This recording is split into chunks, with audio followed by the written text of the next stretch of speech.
Hey everyone, welcome to your Sundays at 7 10-minute workshop. I'm putting 10 minutes on the timer. My name is Sharon Warshaw and I am your superstar director. And today we are going to talk about growing your customer base through events. Now, there are many different kinds of events. So today I'm going to mostly focus on where to find your events and some do's and don'ts on how to make your events the most valuable while you're there. Now, of course, at the end of the video, I'm hoping that you're going to have an action plan or an idea of where you want to go next in terms of events. But if you need any extra help, please reach out to me and I am happy to do some one-on-one coaching with you. So, first, why events? Of course, events help you move beyond your circle of family and friends to meet new customers. Of course, new customers means new sales, and new sales means high PRV and higher income, ultimately higher income. Now, the types of events that I'm talking about or that pop into my mind when I'm giving you these tips today are typically your local church bazaars, county fairs, vendor events, women in business networking opportunities, chamber of commerce events. Ultimately, think of one-off events or events that are held annually. So like a church's annual Christmas bazaar or a school's annual pumpkin fest or for harvest fest. Events like that are really great for Scentsy consultants. Typically, with any of these kinds of events, there's a flat fee for attending. Think of it as like a rent. This is the cost to you, to the organization for having you and for holding the event. Now, over the years, I've paid anywhere from $0 to $550 for a week-long county fair event. So now $0 would be like if I were a member of a club and that club were putting on some sort of vendor event. Those have been $0 events. County fairs, $550, but the real sort of midpoint for the average event is going to be somewhere between 20 and 25 or $30.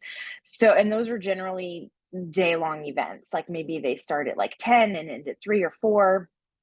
So it's plenty of time there for you to earn what you need to earn from these events in order to make them meaningful, profitable for you.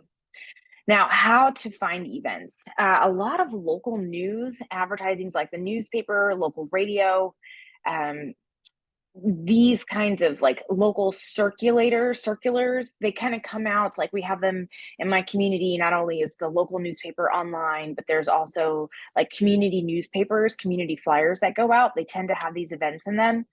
Now, when you find out about an event that way, the way that I see if they need me is to contact the organizer and to see if they even have vendors. Some events don't.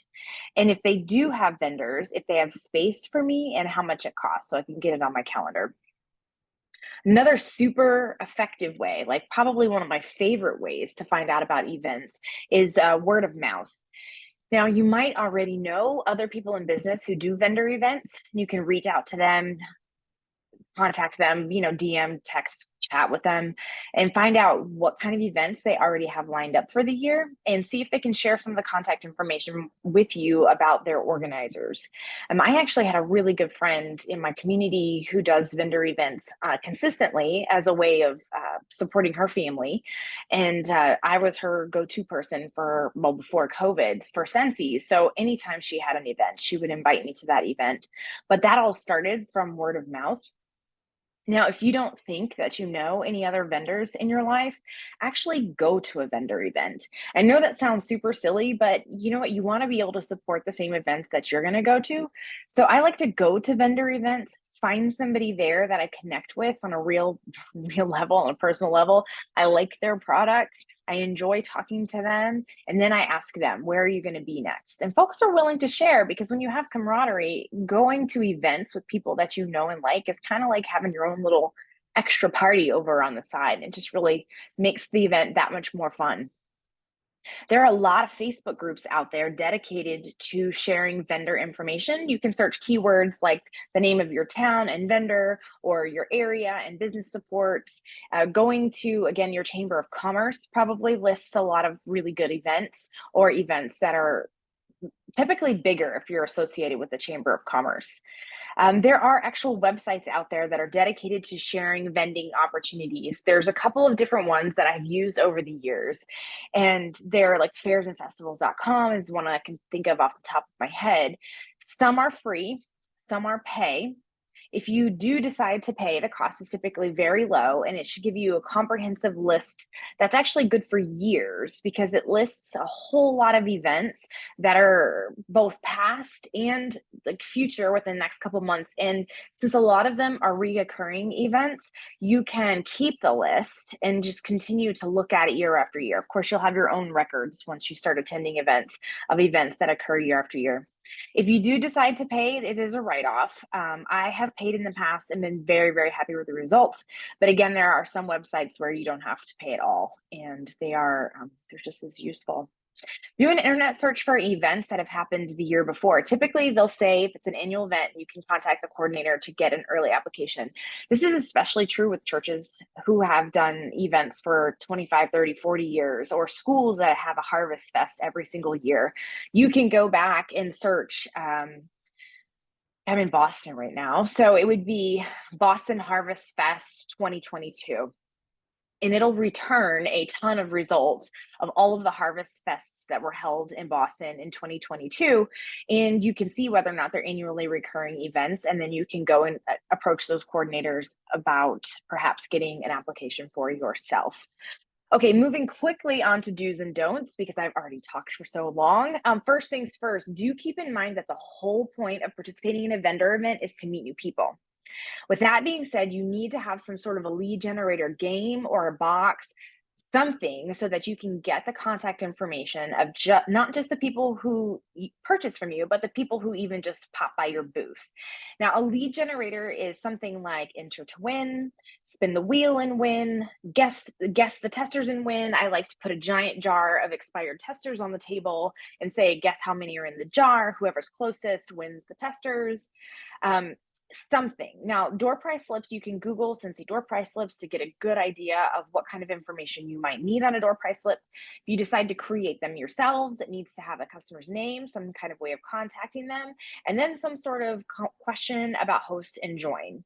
At a minimum, this is what should be on your door price slip. And it can be anything on a scale of 1 to 5, how interested in you are getting your own free and half price items. On a scale of 1 to 5, how interested in you are possibly making more money with Scentsy. You can do paper forms. I am actually a huge fan of putting up a QR code and letting them enter in their information electronically. It means I can read it, and it gives me the opportunity in a drop form. You can lock it. You can only enter if you completely fill out the form. So then I get a better set of information from my potential customers and my leads when I do the electronic form. Really being able to read it is like such a big deal for me. So do get your customers' information with the lead generation box. Don't get wrapped up too much in your display, your inventory, or the fine details when you're just getting started. If you spend $25 to be somewhere for the day and you walk away with 2 parties and 20 leads, I promise you, you have won. If you can imagine, if you currently have a business where you are only serving 2 to 5 customers and you leave an event with 20 new potential leads, that is a very big deal. You've won. It's okay. So do have a party booking game prepared. Some examples, things that I've used in the past. I'll actually just have a cork board up with some note cards pinned to it with a number on the front of the note card. And I'll say, pick a card and pick your prize for when you book a party.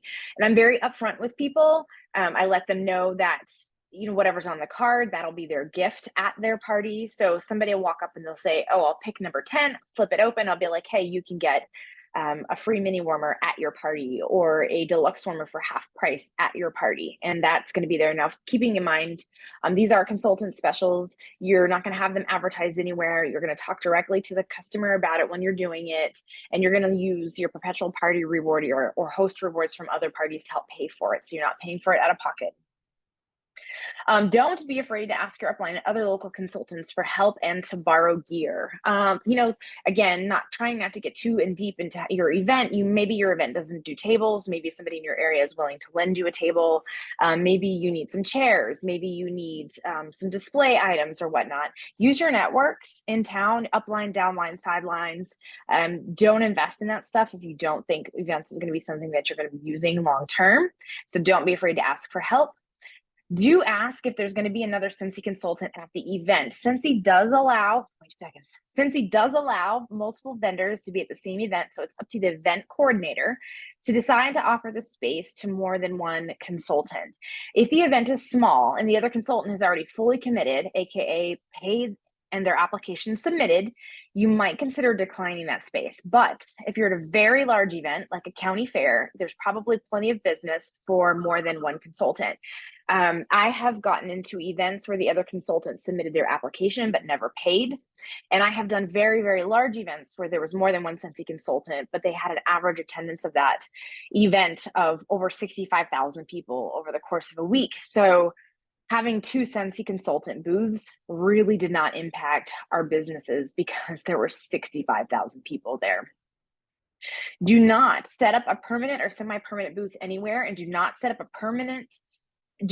up in a permanent retail establishment. So we cannot have any appearance of having a permanent retail established business. So that means no setting up at events that are permanent or semi-permanent. For example, like farmers markets that happen more, many weeks out of the years. Those are no's, and no setting up in retail establishments. So if you are invited to set up at like a boutique, no.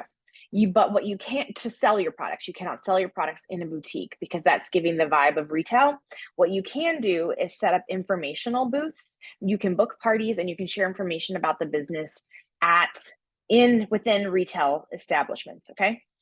Do make sure that it's easy for your customers to find you once your event is over. Hand out business cards and samples with each purchase. Have product sheets available with your information for those who just want a little bit more info. I personally don't give out catalogs because of the cost, the trade-off there. And make sure that you enter their contact information into your workstation. So if they decide to place an order and they land on Scentsy.com, their order will be redirected to your website if their contact information is in your website. That is very important for you for future business. All right, I'm actually already over my 10 minutes as per usual. So your action plan, block out 30 minutes this week to do research on local vendor events. That could be looking up an event to attend as a visitor so you can meet and chat with other vendors, looking at vendor groups on Facebook, checking out community calendars for upcoming events, or Googling last year's events to book out for the rest of this year, and set a goal for how many events you want to do over the next few months or the next year. And you guys, I promise, your customer base will explode. All right, have a good rest of your week. We'll talk to you later. Bye.